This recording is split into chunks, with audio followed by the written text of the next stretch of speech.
Time Warner Cable is pleased to be an underwriting sponsor for Carolina Week. Coming up on the Wednesday edition of Carolina Week. I'm Katie Klein. Faculty retention is a concern for university officials. What's being done to keep top faculty members? I'll have the answer. I'm Jennifer Carpenter. Women in Mexico are taking charge of their money and changing their lives. I'll have the story coming up. Carolina hosted the ACC Big Ten Field Hockey Challenge over the weekend. Would the Heels find sweet victory or sour defeat? Plus, Rob Ellis is here with a look at your Carolina Week 4-day forecast. All that and more, Carolina Week starts right now.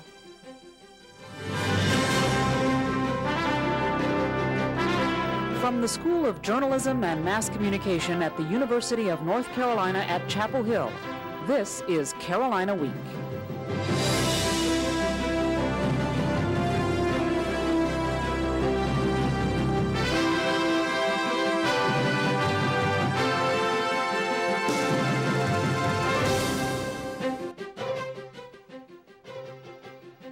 Hello and welcome to the August 30th edition of Carolina Week. I'm Kate Schoen. And I'm Alex Villarreal. Thanks for joining us for the first installment of Carolina Week for the new semester. We all have favorite professors. The problem is good professors are in high demand and other schools are after what we have. Katie Klein joins us live from Carroll Hall with more. Katie? Alex, it's an academic battle between supply and demand. UNC is waging war against other colleges to keep its top professors. Students are returning to campus to find some faculty members are no longer here. Other schools are offering them positions, and many are accepting. Associate Provost Steve Allred says the main reason is salary. We can go head-to-head with other big private and big public schools and often win a retention battle. But it's an ongoing debate, it's an ongoing battle. And sometimes we lose. The percentage of retention battles UNC was winning was on the upward trend, peaking at 66% in 2004-2005. The number dipped back down to 52% last year. The economics department lost 4 faculty members last year alone.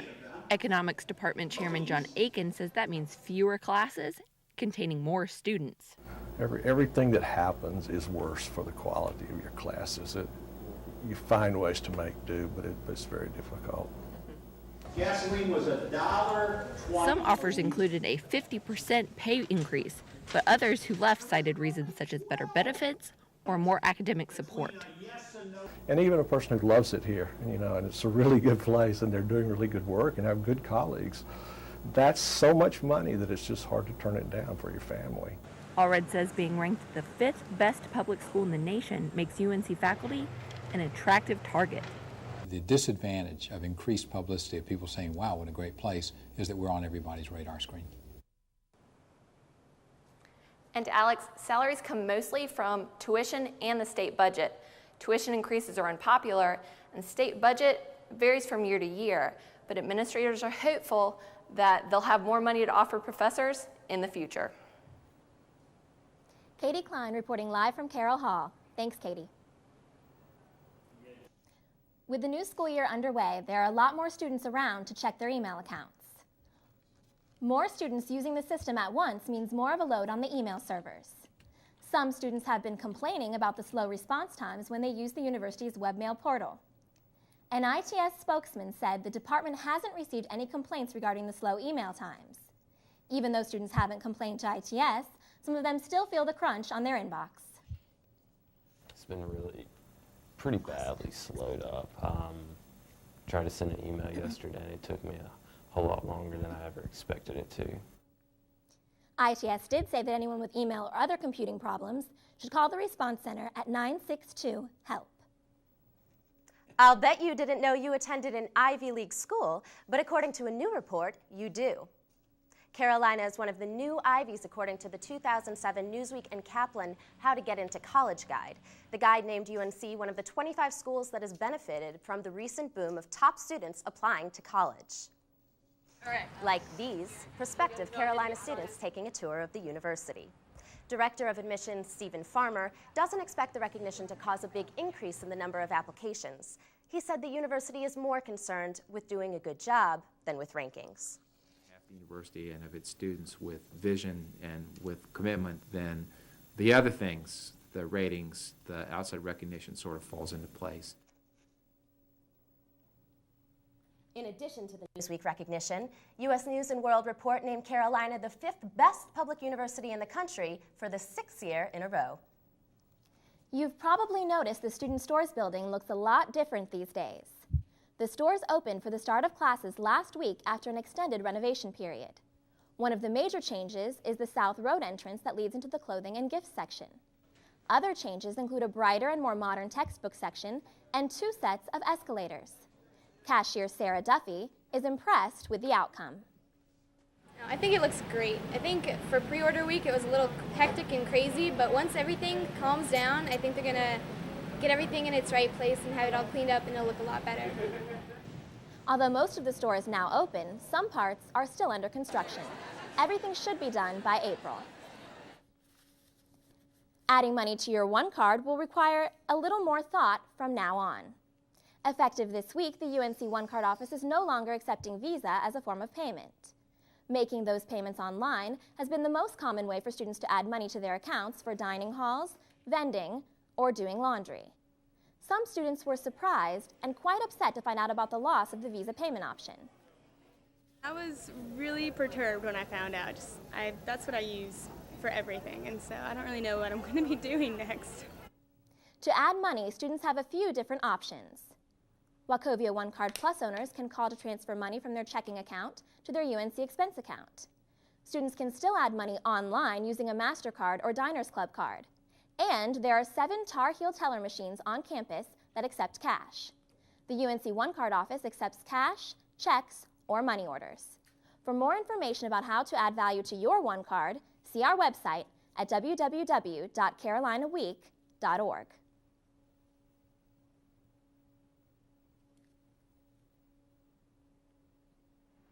The beginning of the school year can be overwhelming, especially if you're a freshman. College life can lead to weight gain for some new students. I investigated the so-called Freshman 15 to see why it happens and what UNC is doing about it. Recently, the SRC hosted its annual Taste of Fitness. The event showed students how to eat healthy and stay active in college. There were fitness classes like yoga and step aerobics, and free food from local restaurants and dining halls.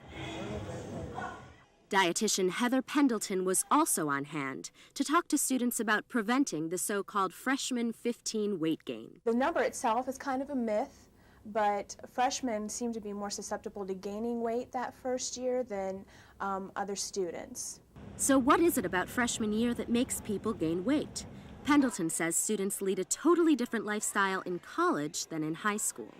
They're living away from home, their activity levels have changed. Now they're going to eat at a dining hall that has a buffet where they can go back multiple times. Partying and late-night snacking can also make the numbers on the scale climb. But you can avoid the freshman 15 by getting exercise and watching what you eat. Junior Ashley Sadler says the important thing is finding balance. You'll be on Franklin Street at 2 in the morning and you see Cosmic and you're going to have a burrito sometimes, but try not to make it every night. Burritos aside, Pendleton agrees that balance is key. By eating well and staying active, you can maintain a healthy weight and have fun doing it. And we want to just make sure that every student has the best college experience that they can and come out a healthy individual. UNC's Counseling and Wellness Services offers nutritional and psychological counseling to help you at any point in college. To learn more, visit our website at carolinaweek.org.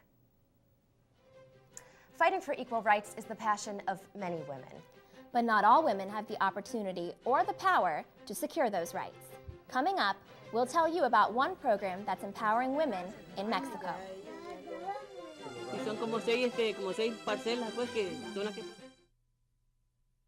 Okay, guys, time to take off. 5, 4, 3, 2, 1. Blast off!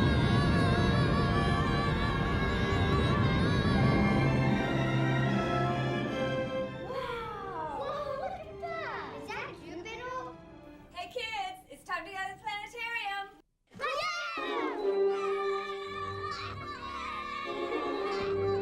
Moorhead Planetarium, where dreams become reality. Hey, there are a lot of ways we can help our community. Spending our money in Orange County, whether it's filling up the car or shopping at local businesses, helps maintain our roads, improves our children's schools, and creates jobs. Spending your money locally helps us all in a big way. So remember, shop Orange first.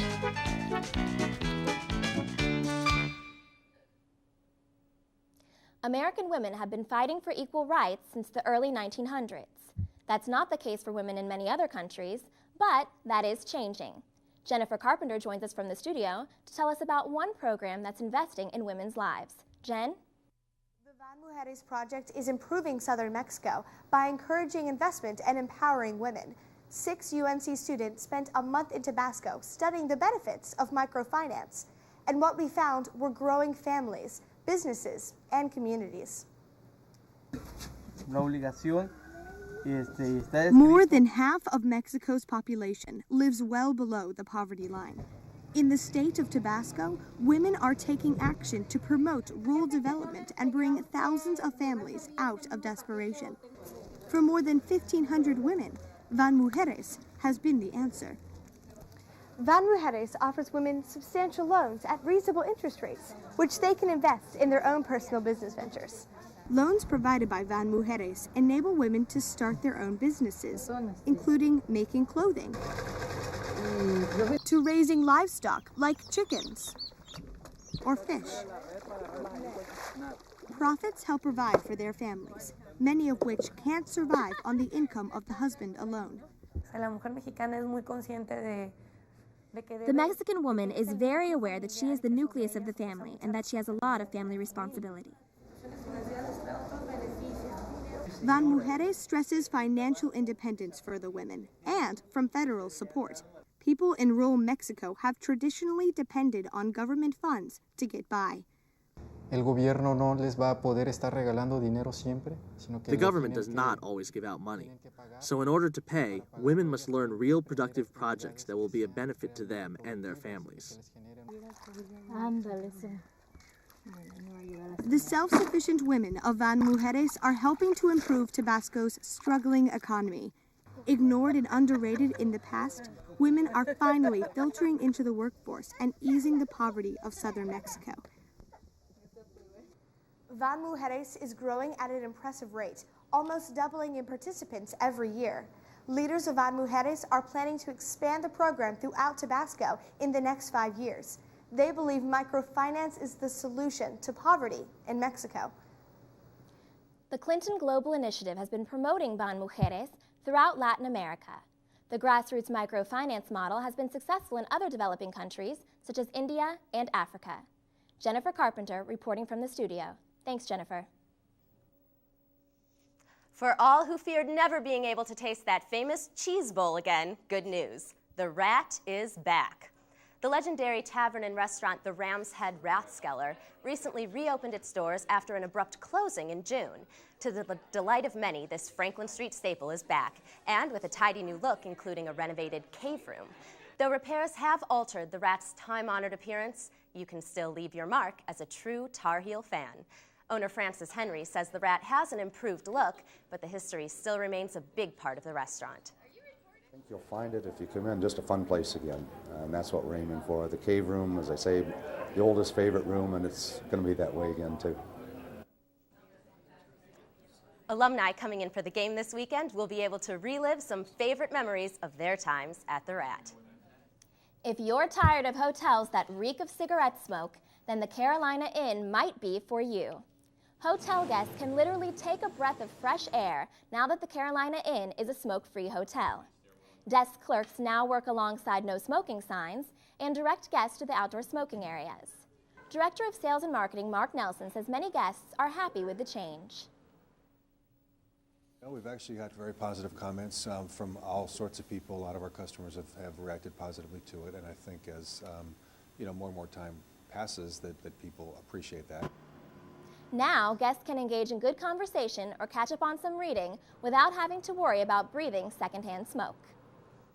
Could Mars be coming close enough to Earth that it will look as big as the moon?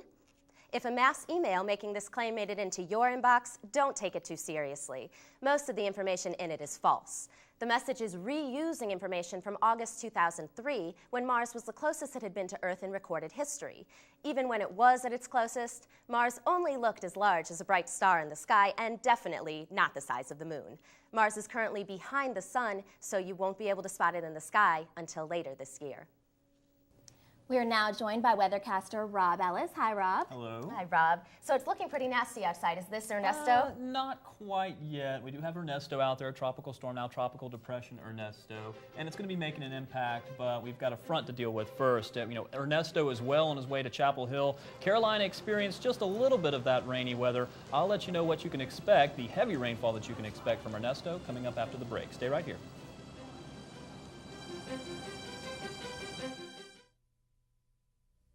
For the 1.3 million children living with AIDS, we can do more than just learn the facts about HIV.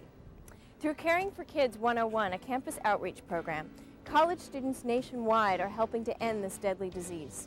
Half of all newly infected people are under the age of 24. Your assignment, get involved with Caring for Kids 101. Every child deserves the chance to live a healthy life. Support the Elizabeth Glaser Pediatric AIDS Foundation. The Ronald McDonald House is a nonprofit organization that provides a home away from home for families of children being treated at UNC hospitals.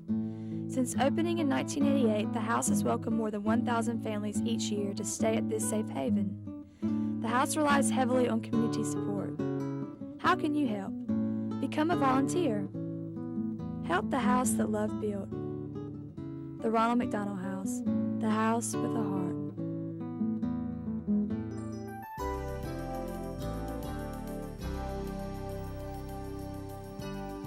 Well, welcome back to Carolina Week. I'm meteorologist Rob Ellis. We're going to be talking about some major changes in our weather. Now, we've been dealing with some very hot weather. We got a little bit of taste of that change in the weather on Wednesday, but it's all going to be mainly because of Ernesto, but we also have a front that we're going to be talking about. We're going to be keeping an eye on that. Potential for some very heavy flooding. Now, we've seen this a lot in the past with tropical systems as they move through, and because of those clouds in place and maybe a little bit of what we call cold air damming in place, we're going to see those temperatures come way down from where we've seen in the 90s. We're going to see them move to the 70s. Let's go ahead and take a look at what's going on all throughout the country. A nice map here. In fact, I really like this map because you can see Ernesto in the very bottom portion of your screen. Ernesto eventually will make its way into the Carolinas, but we also have a frontal boundary that's really stalling out. It's not moving a whole lot, so we're going to have to talk about the way those two interact. Let's go ahead and look at the surface map, and you'll be able to see those. Here's the frontal boundary. Now, we've got it painted in here as a cold front, but it's really more of a stationary front because it's not moving a whole lot. The upper level energy really isn't pushing it out of the way, and when you get this Ernesto, now a tropical depression,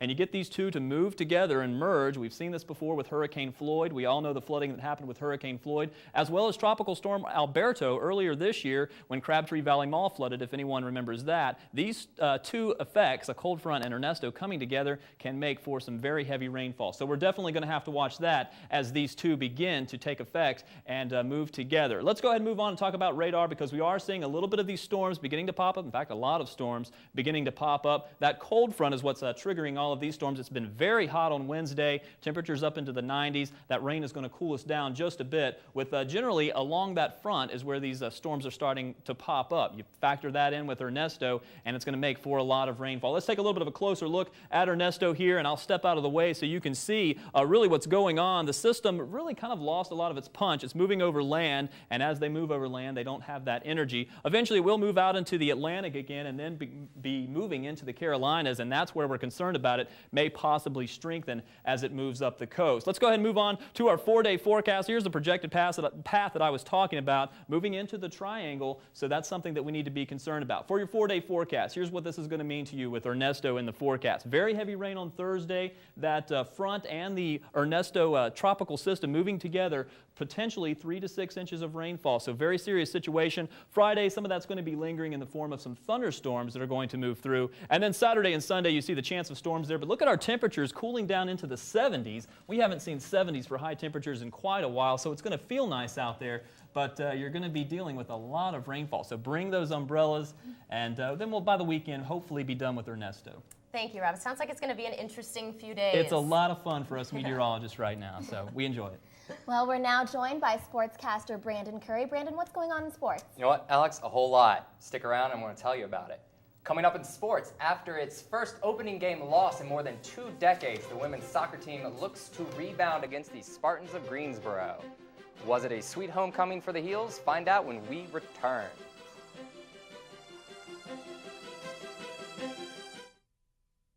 Mom tells me to eat broccoli, carrots, apples, blueberries, strawberries, green beans. I like to eat oranges. They have vitamin C. I like chicken and turkey. It gives you protein. I like to drink lemonade, milk.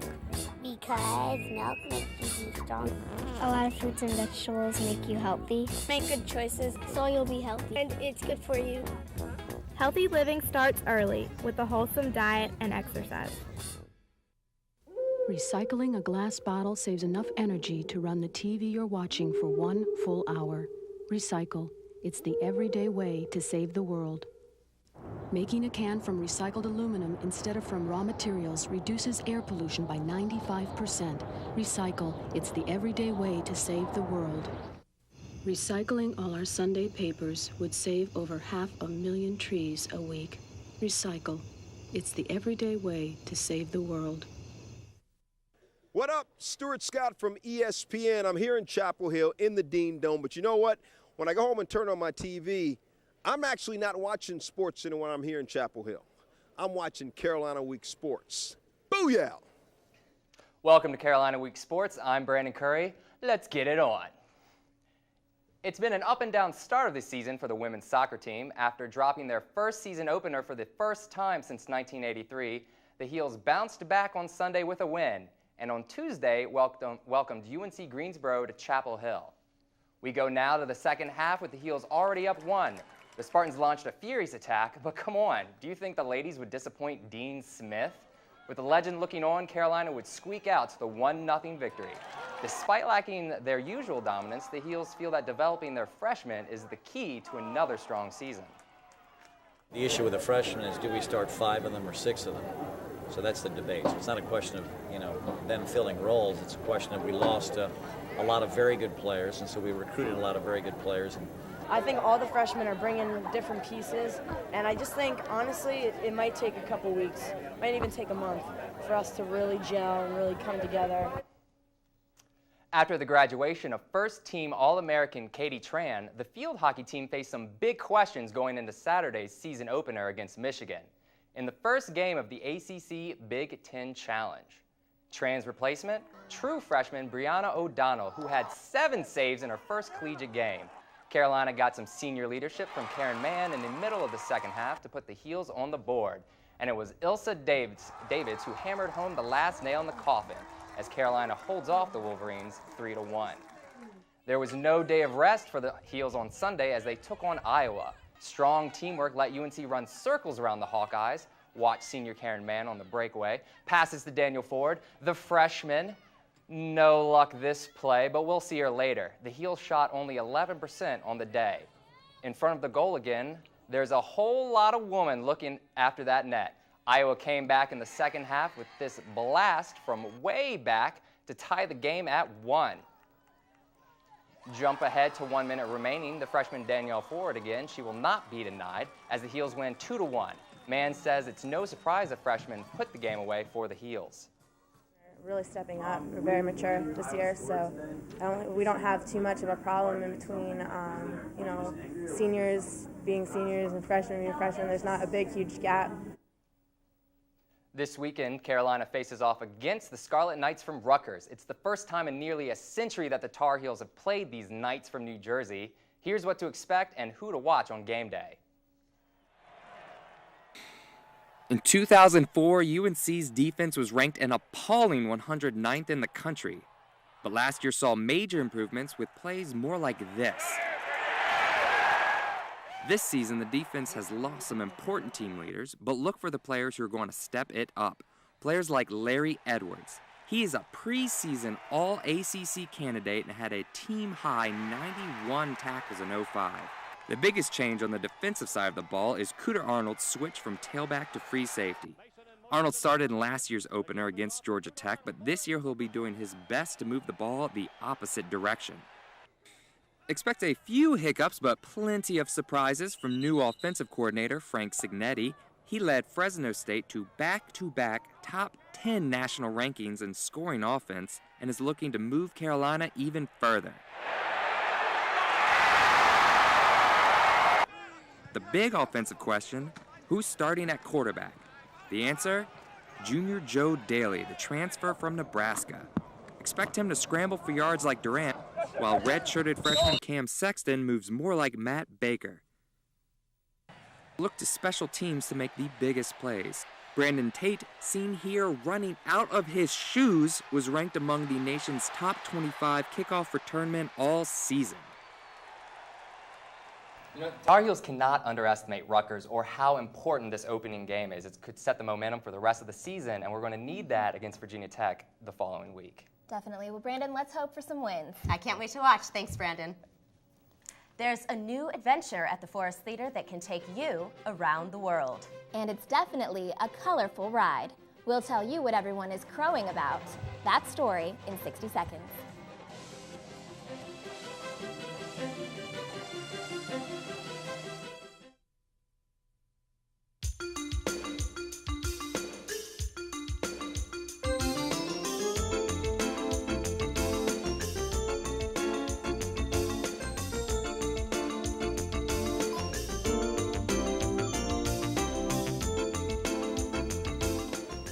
When you shop in Orange County, your money comes back to you. Thank you for shopping Orange. So shop Orange and see what a difference you can make. If you have a story idea, contact Carolina Week at 843-8292. You can also visit us online at carolinaweek.org. If you have questions about this program, write Carolina Week at Campus Box 3365, UNCCH, Chapel Hill, North Carolina, 27599. I've been waiting to tell this. So, Alex, when's the last time you saw a 12-foot crow? I think I have to think about that one. Maybe that would be the last time I went to a production put on by Paper Hand Puppet Intervention. Reporter Justin Smith takes us behind the scenes of this unique group's presentation of As the Crow Flies. Audience members are wide-eyed as a giant Buddha, big black birds, and a wizard take the stage. But what goes on behind the scenes might be just as exciting as the production itself. The audience doesn't see the people behind the puppets, people like Jan Berger and Donovan Zimmerman. From sculpting them, paper macheing them, and painting them and sewing and everything afterwards, it's a kind of a labor-intensive project. All the puppets are created in a studio in Saxapa Hall and then repaired on a nightly basis here at the Forest Theater. They're made to get the attention of the audience members, but not just to entertain. Sometimes the goal is to make a statement. I need my art to have sort of a meaning for it in order for me to really want to do it. So a lot of time that means tackling social issues that really engage me. In this show, performers tackle stories from around the world they hope will resonate with audiences here. Puppetry speaks universally because it allows us to transport into a sort of another world. Some of the stories are folk tales passed down through generations in other cultures. There's also a recent true story from the war in Iraq. A war zone is created on stage using just flashing lights, a screen, and subtle movements of cardboard cutouts. I could just take this piece of wood, and start to animate it and give it a little character and make it look surprised or angry, just by the way that I move it. As the artists move the puppets on stage, they ultimately hope to move the audience members as well, taking them on a journey that starts at the Forest Theater and ends up around the world. In Chapel Hill, I'm Justin Smith, Carolina Week. That does it for this edition of Carolina Week. Thanks for watching.